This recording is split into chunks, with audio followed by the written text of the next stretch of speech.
د اختر د میاشو د لیدو نه مخکې خپل غور او سوچ او فکر هغه ګاونډي ته وکړه چې زه خو اختر کومه، ما په اختر کې ځان له کپړې اغوستې دي، ما په اختر کې ځان سینګار کړی دی او زه د اختر خوشحالي مناومه.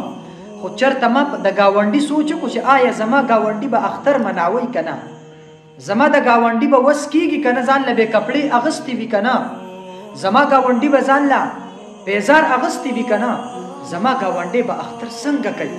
چېرته موږ دا سوچ کړی دی؟ ما او تا خو خوشحالۍ مناوو او ما او تا دا وایو چې یاره بس زما ګاونډي دی که وچه خوري که سپوره خوري، زما د ګاونډي سره څه کار دی؟ زما بچي الحمدلله کپړې اچوي. ټیک ته خو د ګاونډي خیال پکې ساته. ستا بچی چې نن دومره خوشحالو واله دی او ستا بچی چې څومره بینک بیلنس واله دی، دا ستا د دې ګاونډي برکت دی. تا به د دې ګاونډي خیال ساتلی وي، الله به په تا رحم کړی. نو عرض کوم اختر خو راغلو، خو د ګاونډیانو د غریبانانو د مسکینانو خیال وساتئ چې هغوی ظاهر هم نه کړي چې وګوره زما کپړې نشته دی، داسې چې ظاهره نه کړي، ځکه چې د ګاونډي بچی هغه ستا بچي ته ونه ګوري او په ژړا نه شي.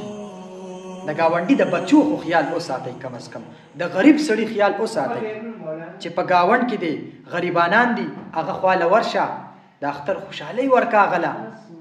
ستا به په 1500 روپو باندې هېڅ څه مو نشي، خو د هغه به زړه وګټئ او کله چې د ګاونډي زړه وګټو الله به ستا نه راضي کېږي. بعضې خلک وایي که نه، د کتابونو اکثر لیکلي دي وایي چې ګاونډي دې ښه ووي او ګاونډي وبخلي الله به دې مبخي. نو کم از کم د غریبانانو د ګاونډیانو د دې خیال ساتئ. پکار ده چې انسان د ګاونډي خیال وساتي او کله چې د ګاونډي خیال ساتو که نه، نو الله به تا چېرته نه خرابوي. کم از کم د دې خیال ساتل. بله خبره مې دا کوله چې د فایرنګ نه ځان منې کوي، هوایي فایرنګ مه کوئ، ځکه د یو 2-3 منټې د خوشحالۍ دپاره د بل سړي د بچي د بل سړي په کور کې غم مه پیدا کوئ. یو د دې نه پرهیز وکئ. بله خبره دا ده چې په کوم ځای کې هم غم شوی وي نو تاسو په اخترونو کې هلته مه ورځئ. د اختر نه مخکې به تکړه شوي وئ، ورغلي به وئ تعزیت له ځو، بس پلانکې خو وفات شوی و، الله دې وبخي، راځه چې یو دعا وکړو او د خوشحالۍ موقع ده. نه جي نه، شاعر فرمایي که نه، وایي که د غمونو پې لښکرې راځي زما په قوم به 2 اخترې راځي. دا د خوشحالۍ موقع ښه دا په مخه نه راځي.